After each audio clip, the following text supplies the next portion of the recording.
welcome. Thank you for coming back to, I'm going to say our channel. Thank you for coming back. My name is Amber, and this is Benoit. Okay.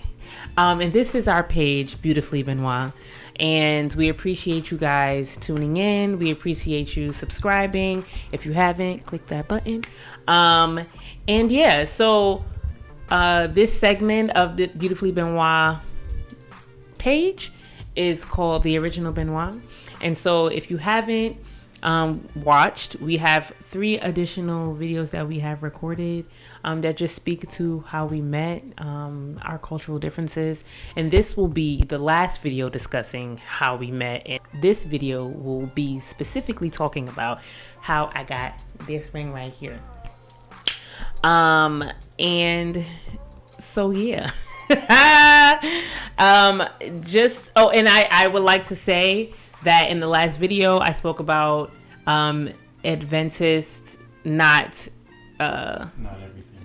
everything being biblical, and that's not what I meant. I meant culturally, right? So our culture influences some of the religious practices, and that's not necessarily biblical. That's what I meant. So I ain't got no time for nobody coming for me. I was not trying to offend nobody. Technically, I'm Adventist. I was offending myself.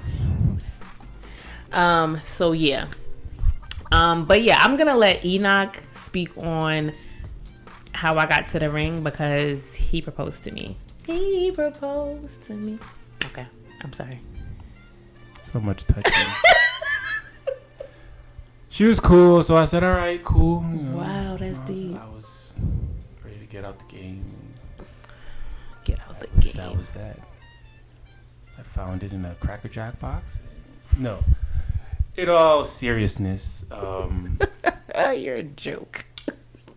Behind the scenes, there were things that were going on that were falling into place. I'll easily say that. Not by my doing. I'll say it was God doing what God does. In our situation, the dating part of our life was going well. We were talking, getting to know each other. That was going great, which is no surprise. The difference is that things outside of our relationship were also going well that would influence how the trajectory for our life, pretty much. So work was going well. I was able to save money, music was going well, everything was just going good. The normal wear and tear, flat tires, little whatever stuff like that I don't care about. But, that happens. But, major things were like that normally were an issue were not an issue anymore. So I came to the end of the project that I was working on, and it was time to start another one, and I went to interview for it. And when I was speaking to Amber after the interview that I felt went well, I said, if I get this job, you know what that kind of means. And then, we laughed, but we never really said out loud what it actually would mean. I got the job, and things, again, continued to progress. And I had it in the back of my mind, but I wasn't like, I didn't have a time frame or anything like that. I just said, all right, let's see how this goes. And I had, in times before, I had dated other girls who were great, but if God's not involved in it, if he's not the one securing it for you, things are going to go wrong. So no matter how hard you may want it to work, it's not going to. So note to couples who are trying to make it work and it's just one thing going on after another, pray about it, because it could be God saying, this is not what I want for you. Right. For Amber, it was what God wanted for me, because I was running out of excuses. Issues that I might have had in the past. I can't afford to be married. I can't, all this other stuff. No, that wasn't the case anymore. Or I just, I got too much going on right now. No, life was simplifying. And before God adds, he simplifies. For me anyway, in my experience. So, when the time came, it wasn't necessarily all of me or Enoch saying, it's time. It was more of me realizing God was saying, it's time.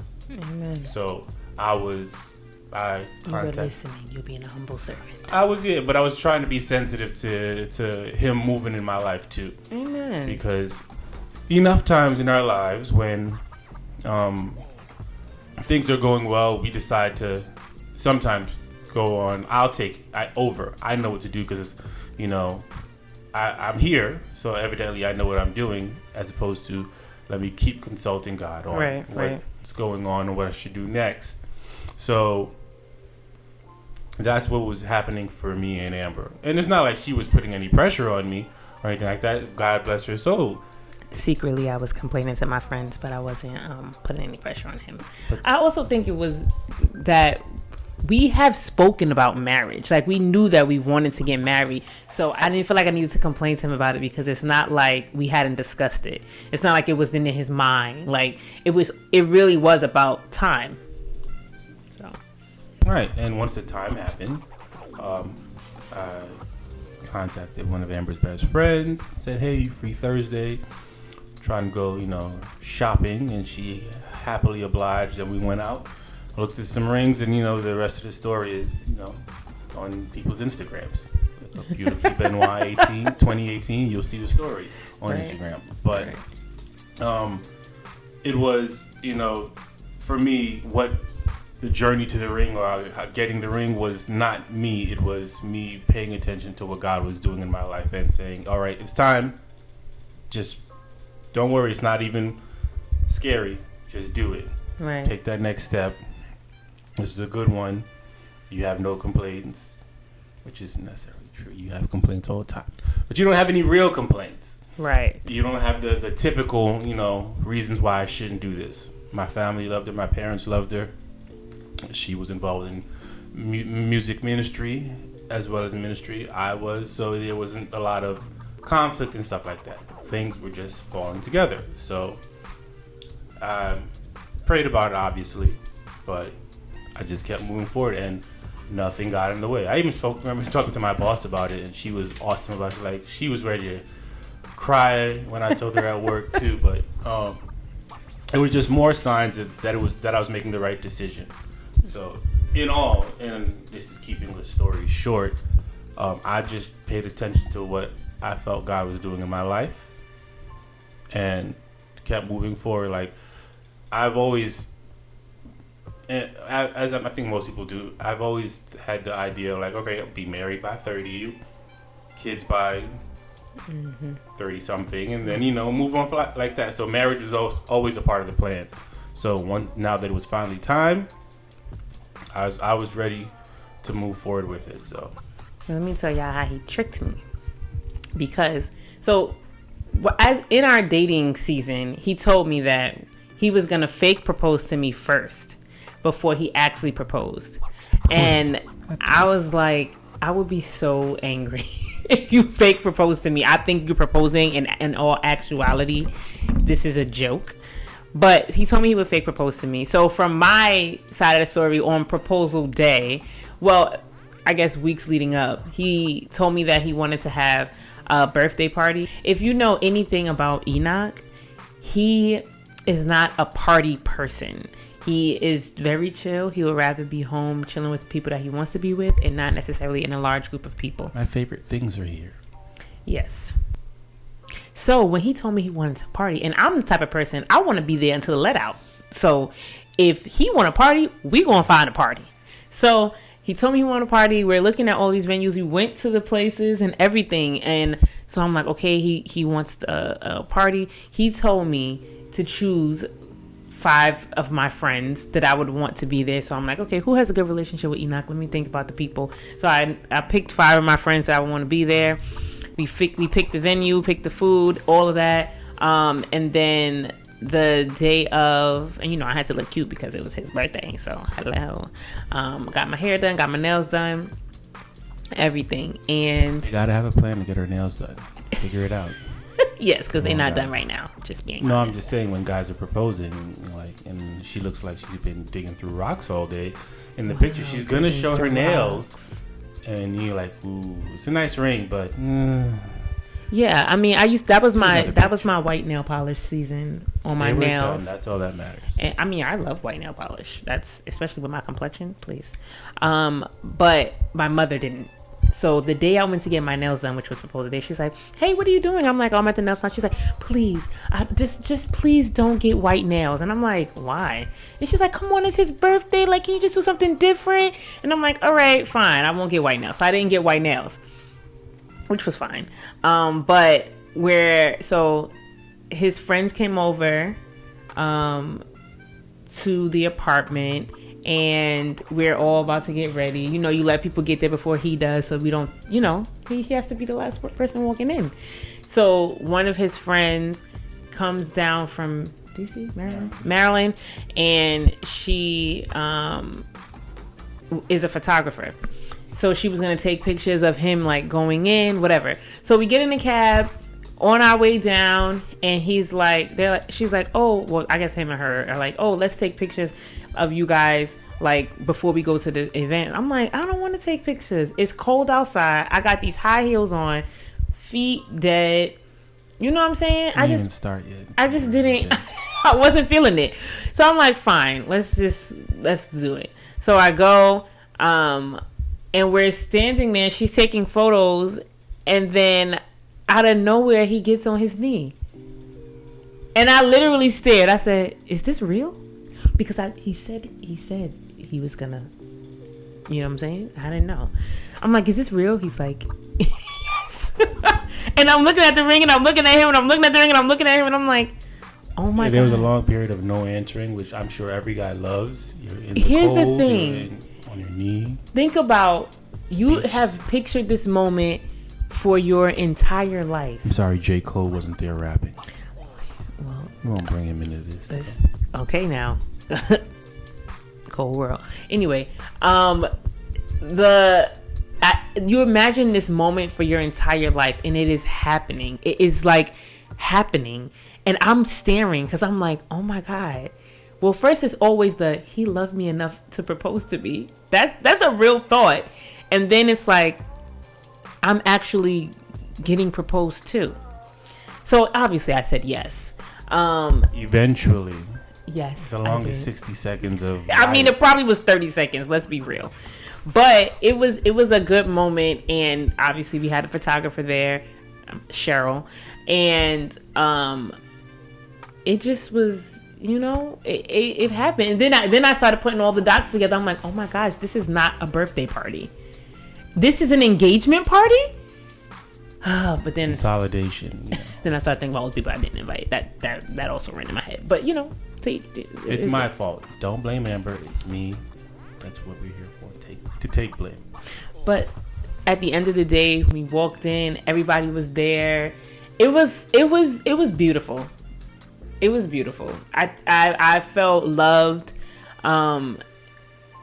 It was like you walk in and they're all just so excited for you, and they're recording us, and obviously everybody wants to see the ring. So yes, Enoch was the one who proposed, but they did want to see my hand. And it was just... And I did get flack for not proposing in front of everybody. Yeah, they were not... They thought that that's what was happening. I guess we didn't tell them. They did. I mean, I told them what was going to happen, but... No, they did not know that. When I got there, they were like, we heard the announcement that he had proposed, and we thought he was proposing here. But I was like, I'm happy he didn't do that. I'm happy that he didn't propose in front of everyone. First of all, that's not his personality. Like, he's not like that. He doesn't want to be in front of mad people. But also... It made it very intimate. Like, it made it intimate. There's no one besides Lorraine and Cheryl. Those are the only two people that was with us, right?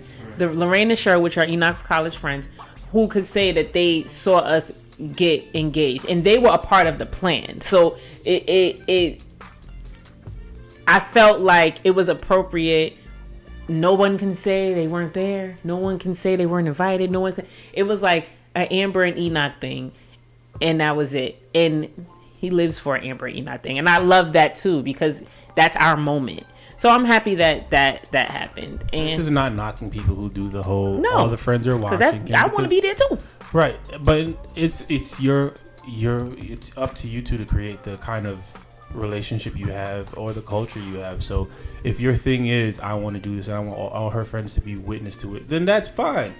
Like Amber said, my thing was I wanted it to be intimate. I want this because it's you and me on this road for the next 100 years. So it's you and me who's going to be at the start, and then the photographer who happens to be my friend and whatnot, and that's it. If I could have taken the pictures myself while doing it, then Cheryl and Lorraine would have just been at the place waiting. But at the end of the day, this is because this was such a intimate, personal moment between two people, between me and the person I love, I was like, nah, I don't want any direct distractions. Nobody sneezing, nobody tripping, yelling, because that's what happens. Unfortunately, I've been through enough situations where for other people, it's a baby crying. There's no.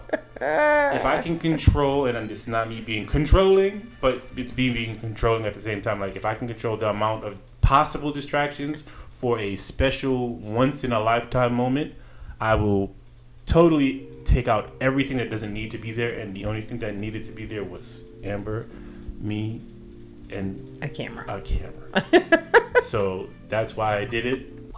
And I think it's true to us and who we are as a couple. As much as we love our friends, we love our family and spending time with them. We love each other. Yeah, we don't want them in the bedroom with us. That's personal. That's intimate. They don't need to be there. So it's a different video. And, help me, Jesus. And, here we are. 4 years later. Yeah, 4. Well, no, 5. The engagement was 5 years ago. Was it? Yes, it was. Yeah, the engagement was 5 years. Yeah. And so that's how we got to the ring. That's it. It wasn't me. So it was the Lord. People will continue to ask Amber, what'd you do? Yeah. How'd you make him do it? How'd you put the And I always say it was Jesus. I literally say that. Because like I said in the first video that we made, when I met Enoch, I knew he was my husband. I did not. I was not as confident. I was. I thought she was very attractive. He was gonna love me. Yeah, also, but again, I'm not one to rush into things. Of course. But if God rushes me, then I. Right, and I don't think it was rushed. That's the thing too. Like, I don't think that we were like, all right, what do you like? What do I like? Okay, great. Because at the end of the day, we need to get married. No, I mean, we could have courted for 5 years. That would have been cool too.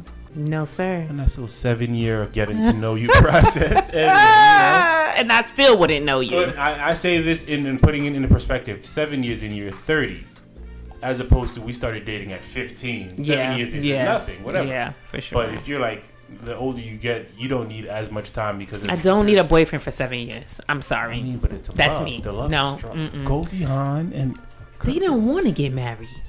They didn't need to. Yeah, they did. I don't want to be your girlfriend for 7 years. You're my lady. Not my lady. I'm weak. Luther. Oh my Lord. Anywho, that's how we did it. That's how it happened. Jesus. Yeah. And so we encourage you to dig deeper with God. Pray, especially when you're in your relationship. Consult with other people who you trust. Please. Who you trust. And listen for his response. And that's it. And just keep going. At some point, it's gonna work. The breakthrough's gonna happen. Most of the time, you won't know when the breakthrough's gonna happen, or when the miracle's gonna happen, or the person's gonna walk into your life. But if you're on the path and you're doing the thing you know you're supposed to be doing, it's gonna work. That's a fact. Drop mic. Drop your mic. Not dropping this mic. Never mind. Listen, thank you guys for joining.